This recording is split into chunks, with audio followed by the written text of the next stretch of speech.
Ilang ko ang pagdi-divorce yung dalawa. Daddy, alisin niyo muna si Ira sa buhay ko. Gusto ko na siyang mawala. I love you, Marvin.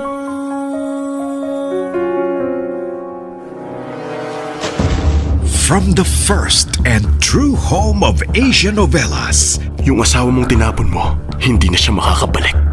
Kahit sinasabi mong nabura na siya sa isip mo, sa puso mo, hindi mo pa rin siya nalilimutan. Okay lang yan. Dahil ako ang buhay ngayon, ako ang mananalo.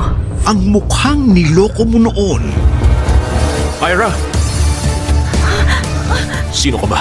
Ako nga pala si Yoli. Kamukhang-kamukha mo siya. Ang mukha rin na kalolokohan mo ngayon. Nakakapikon lang yung kinukumpara niya ako sa ex-wife niya at hindi niya ginagamit ang utak niya. Kung kamukha man ni Yoli ang ex-wife mo, iiwanan mong kapatid ko at liligawan mo si Yoli? Girlfriend ko si Yoli. Hindi siya si Yoli, kundi asawa ko. Ang asawa mo, matagal nang patay. Please lang, lumayo ka sa kanya. Namimiss kita. Ilang beses ko bang sasabihin sa'yo, hindi nga ako ang asawa mo!